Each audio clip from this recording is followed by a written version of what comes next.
Depuis quelques semaines, je construis et j'ajuste certaines des machines les plus puissantes. Oh, regarde les dégâts! Et les lanceurs Nerf les plus élégants, inaccessibles à l'achat. Des lanceurs tellement puissants qu'aucune entreprise de jouets saine d'esprit ne voudrait jamais vous les vendre. Oh mon Dieu, ça l'a traversé! Dans cette vidéo, nous verrons comment les fabriquer et où vous pourriez rencontrer des obstacles si vous décidez de les construire. Encore de la fumée magique, ce n'est pas bon signe. Et ce dont ils sont capables si vous faites juste un petit changement que vous ne devriez surtout pas essayer chez vous. Mince! Allons-y. D'après Frontline Foam, les PLA et PETG, de base, conviennent parfaitement à ces lanceurs.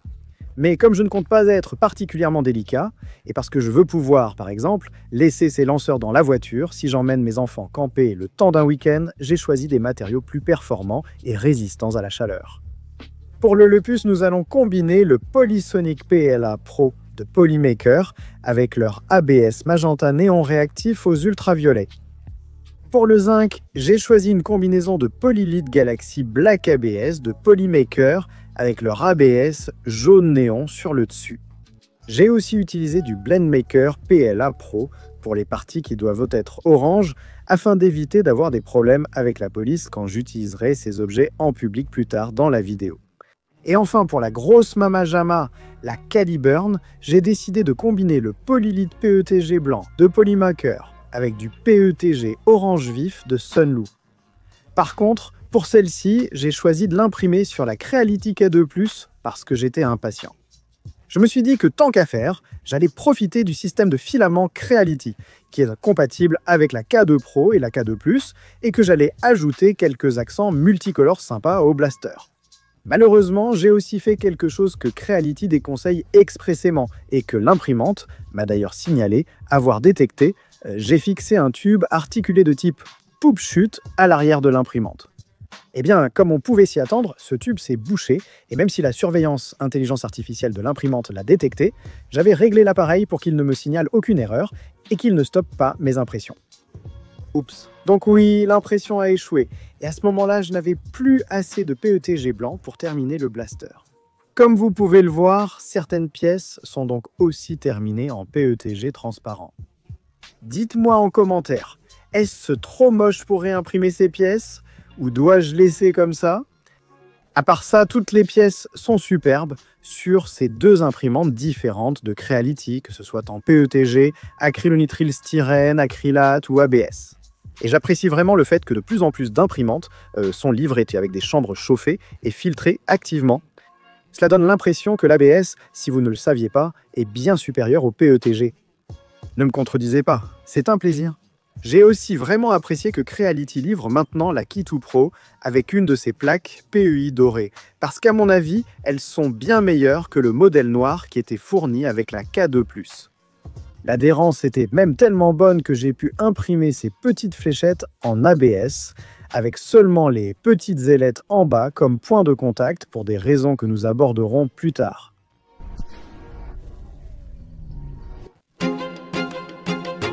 Avec toutes les pièces imprimées, passons à l'expérience d'assemblage pour chacun de ces lanceurs. Comme je l'ai dit précédemment, je suis assez impatient. J'ai donc décidé de commencer par assembler la Big Kahuna, la Caliburn 4. Et étonnamment, l'assemblage complet n'a pris que 2 sessions d'environ 1 heure chacune. J'ai utilisé les instructions écrites, que je préfère généralement, et je les ai trouvées globalement claires et simples à suivre. C'est en fait le deuxième blaster de cette taille que j'ai construit sur la chaîne. Je mettrai un lien dans la description vers l'autre vidéo que j'ai faite sur le blaster Cynthia, et les 2 fois, j'ai vraiment été surpris et impressionné par la facilité et la rapidité avec lesquelles quelque chose d'aussi grand s'assemble. Mais ne vous y trompez pas, ils sont très robustes et très puissants, comme vous le verrez quand nous irons les tester. La prochaine construction était le zinc, une soi-disant arme secondaire. N'étant pas amateur d'armes à feu, utiliser cet argot me paraît étrange. Je dois dire que même l'impression des fichiers était un peu écrasante pour celui-ci, car il existe 3 versions différentes du blaster lui-même, puis une tonne d'améliorations différentes, sans aucune explication sur les avantages et inconvénients de chaque modification. De plus, j'ai constaté que, contrairement au Caliburn qui utilise toutes sortes d'astuces, c'est vraiment cool pour rendre les pièces plus faciles à imprimer en 3D. Le zinc, ou du moins les améliorations optionnelles que j'ai choisies, était loin d'être optimisé pour l'impression 3D, avec des surplombes courbées qui nécessitent idéalement des supports. En fait, je n'ai pas réussi à trouver de PDF d'instructions pour le zinc, donc j'ai dû suivre la vidéo de Frontline Foam. C'était utile, mais il y avait quand même des parties vraiment difficiles à assembler qui demandaient des doigts très fins et de la finesse, ou une autre qualité que je n'ai clairement pas. Dans cette vidéo, il disait ensemble qu'il pouvait en assembler un en 5 ou 6 minutes. Le mien a pris environ 1h30.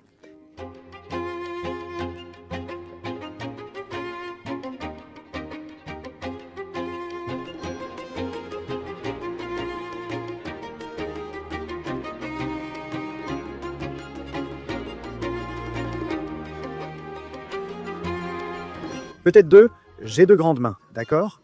Bref, malgré quelques zones d'ombre et des erreurs par exemple, j'aimerais bien savoir pourquoi ils ont envoyé 2 ressorts différents pour ce blaster et lequel apporte quel avantage. J'ai réussi à le faire fonctionner et j'ai pu le faire tirer ici, dans le studio. Très bien, et c'est... Je dois être honnête, ce truc me fait vraiment peur. C'est très puissant et j'ai l'impression que si je coinçais mes doigts là-dedans, ce serait fini pour moi. Je ne comprends pas non plus pourquoi ça tirait tout à l'heure quand j'ai fait ça. C'est bon, on est prêt. Allons-y. N'explose pas dans mes doigts, ça, s'il te plaît. Retour à la case départ, peut-être. Oh! C'est puissant. Ce petit outil est vraiment très puissant. Nous devons y aller. Mais avant de le tester correctement, nous devons d'abord affronter le boss final, le Lepus. C'est mon tout premier blaster automatique ou alimenté par batterie. Et je suis très content de l'avoir gardé pour la fin car il s'est avéré beaucoup plus difficile à construire. D'abord, il y a le guide d'instruction. Ici, encore une fois, je n'ai pu trouver qu'une vidéo de Frontline Foam sur YouTube datant de 4 ans et beaucoup de petits détails avaient changé.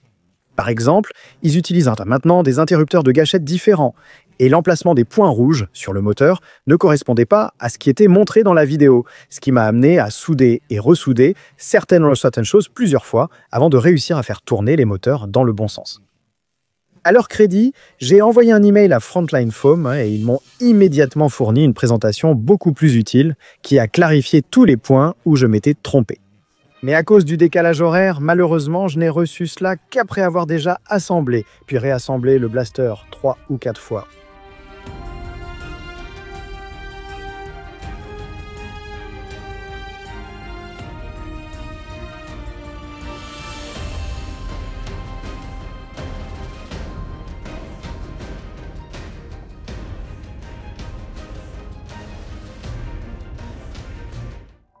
De plus, malheureusement, même une fois que j'ai réussi à faire tourner les moteurs dans le bon sens, mes problèmes étaient loin d'être terminés.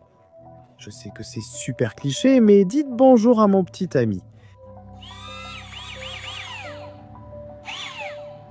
Il dort. D'abord, l'une des volants d'inertie frottait contre le boîtier supérieur. Ça marche sans le dessus. Parfois. Et chaque fois que je le referme, ça ne tire pas. Ouais, un scopo ici n'aide probablement pas. On dirait que quelque chose frotte contre ce truc. Maintenant, je ne suis pas sûr de ce qui s'est passé ici parce que ça n'arrivait que d'un côté. Au lieu de retirer puis de remettre le moteur, j'ai choisi de simplement meuler une petite partie de cette zone et ça a réglé le problème. Très bien, j'ai donné un peu d'espace au moteur. Voyons si ça fait une différence. D'accord, je n'ai toujours pas de grandes attentes. Voyons si c'est réparé. Je veux dire, c'est déjà quelque chose, non? Eh bien, alors, se pourrait-il que la surface texturée ici empêche ce frottement, ou pousse et que ça frotte contre ceci?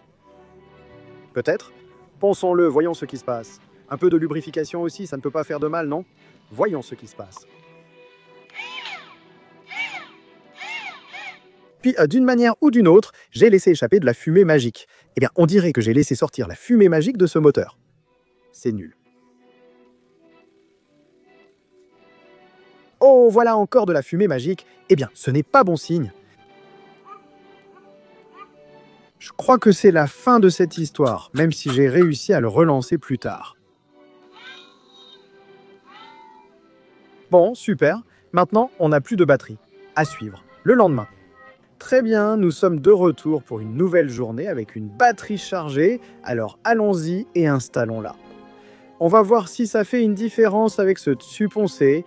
Voyons ça. Essayons une petite touche de lubrification au cas où ça aiderait. Moment de vérité, je n'ai aucune attente à ce stade. Quoi? C'est tout le clip? Tu es sérieux? Oh mon Dieu, refaisons-le. Dis bonjour à mon petit ami.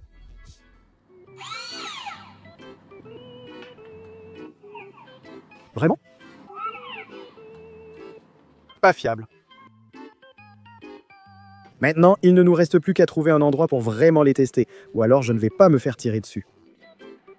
Peut-être qu'une aire de jeu n'est pas le meilleur endroit. Commence avec le zinc. C'est parti. Bien, ça n'a pas marché. Je vais me brûler. Recule d'un pas. Oh waouh, c'est vraiment difficile. Oh bébé. Oh mec, il va falloir qu'on commande plus de fléchettes parce que ce truc a de la portée. D'accord, essayons celui-ci. Essayons d'abord un tir manuel. Et ça a usé ma fléchette, je ne sais pas pourquoi. Et pourtant, peu importe combien de fois j'ai essayé, ajusté et réessayé, je n'arrivais tout simplement pas à faire fonctionner le blaster correctement. 2 blasters sur 3 qui cassent. Ce n'est pas un grand succès, mais soyons honnêtes. Le vrai succès, c'est que personne n'a appelé la police contre moi. Donc c'est plutôt pas mal. Retournons au studio, voyons si on peut réparer ces trucs. Je crois que j'ai compris le problème, c'est que ça tourne et ça tape ici. Parfois, ça se coince ici et ensuite ça ne peut plus éjecter les fléchettes. Donc je vais voir si en changeant un peu le profil de cette pièce, en la limant un peu, ça pourrait régler le problème. Et franchement, ça pourrait juste être pointu comme une pointe de flèche et ça devrait faire l'affaire. Je ne sais pas pourquoi c'est comme ça. Voyons voir.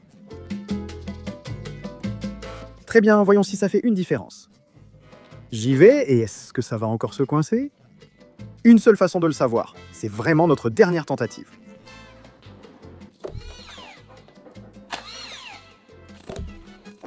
Voilà. Au final, tout le limage, le graissage et les bidouillages semblent avoir fonctionné à 90% parce que le blaster ne s'enraye qu'occasionnellement. Et à part ça, il semble vraiment bien tiré. Alors maintenant que les 3 blasters fonctionnent ici dans le studio, il est temps de sortir dans la nature et de les tester avec des fléchettes en mousse avant de passer à des choses plus dangereuses. Très bien, partie 2, test des blasters Nerf. J'ai mes 2 armes secondaires ici, j'ai ma principale. Beaucoup de gens me regardent, mais j'espère que personne n'appellera la police. Essayons ça. Très bien, on va commencer avec le zinc. C'est parti.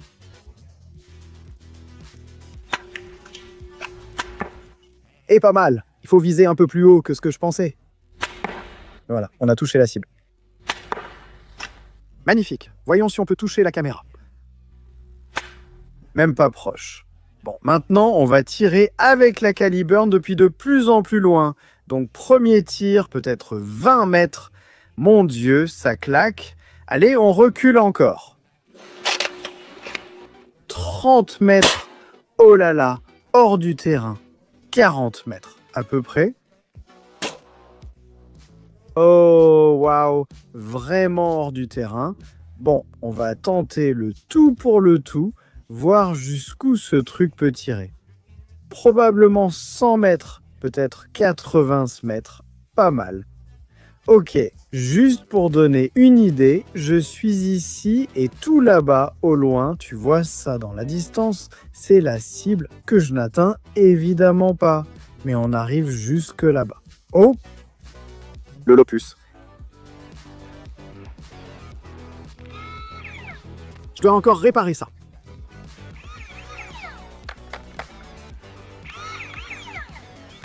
On y arrivera. un jour. Voilà, les 3 blasters fonctionnent. Beaucoup plus de succès cette fois, mais j'ai sans cesse cette pensée intrusive, peut-être que j'ai trop regardé Mike Shake. Je me demandais sans cesse en voyant les fléchettes ralentir dans l'air. Jusqu'où elles iraient et à quel point elles seraient plus puissantes si elles étaient faites en plastique dur et avaient un peu plus de masse. Je pense qu'on devrait le découvrir. Bon, j'ai trouvé ces fléchettes géniales. Il y a quelques variantes. Elles ont l'air assez dangereuses, mais bon, il faut qu'on les essaye. Je pense que je vais modéliser ma propre version exacte de ça, parce que celles-là ont l'air vraiment dangereuses. Je vais quand même les essayer, mais faisons aussi une version précise qui ressemble à ça. D'accord, fléchette normale. À bout portant. Oh mon Dieu, c'est passé à travers. Oh waouh, il va peut-être falloir qu'on revoie ça. Je suis sous le choc, voici la porte en plastique de reproduction. On y va?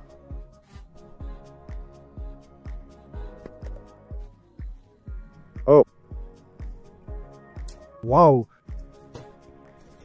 Ça a laissé une grosse marque dans le bois, elle est toujours intacte. Ouais.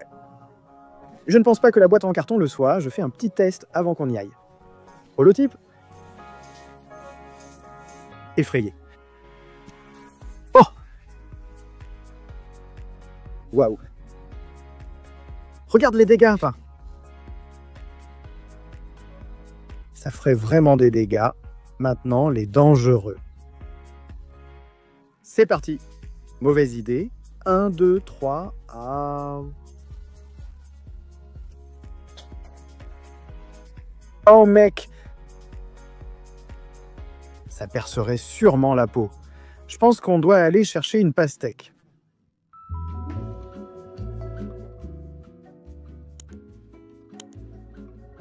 Allons tirer sur des trucs, espérons qu'on s'en sorte. D'abord, on a notre fléchette en plastique, une réplique. Protection des yeux mise. J'ai peur des ricochets, je vais peut-être me décaler. Et c'est parti. Oh waouh. Ça a vraiment fait une bosse. Jorbo s'est vraiment rentré dedans. Waouh. Ouais, je ne m'attendais pas à ce que la plate le fasse. Pour les autres, je ne sais pas à quoi m'attendre. La prochaine sera la pointe creuse. Décale-toi un peu du centre. Oh! Ça perce clairement la peau. C'est clairement une blessure grave qui perce la peau et traverse le muscle. Regarde ça, c'est allé presque jusqu'au bout et ce n'est même pas le plus tranchant.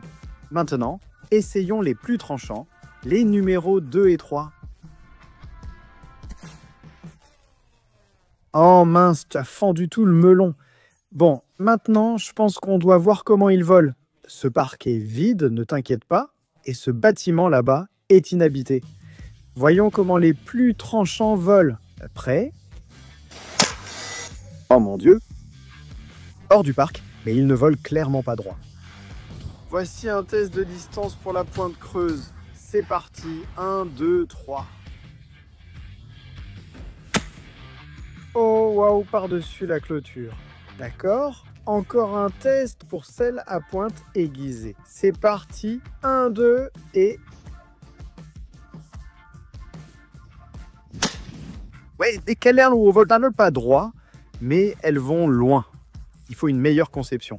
Au fait, elles sont toujours complètement intactes. Un peu sales en bas parce que j'ai imprimé avec des bords. C'est peut-être pour ça qu'elles ne volent pas si bien, mais elles tiennent toujours même après toute cette torture. Donc oui, ces trucs sont incroyablement puissants, voire potentiellement mortels si on tire avec des projectiles durs. Et même si j'ai une autre pensée intrusive qui consiste à arrêter l'impression à mi-chemin et à insérer une bille pour voir à quel point ça peut devenir encore plus fou avec un peu de poids dans ces fléchettes, je ne devrais probablement pas le faire. Mais quand même, je dois être honnête, je ne m'attendais pas à ce que les fléchettes en mousse normale percent le carton aussi facilement. D'une certaine manière, c'est vraiment cool parce que ça veut dire que tu peux tirer à longue distance pour des batailles en plein air assez épiques, mais ça veut aussi dire que tu dois faire preuve de beaucoup de discernement. Des lunettes de protection sont indispensables ici, et ce ne sont probablement pas une bonne option pour s'amuser avec tes enfants. Honnêtement, j'aimerais vraiment qu'on vive dans un monde où les pistolets Nerf puissants seraient les armes les plus effrayantes dont un enfant aurait à se soucier, où que ce soit. Très bien, est-ce que ça a toujours bon goût ?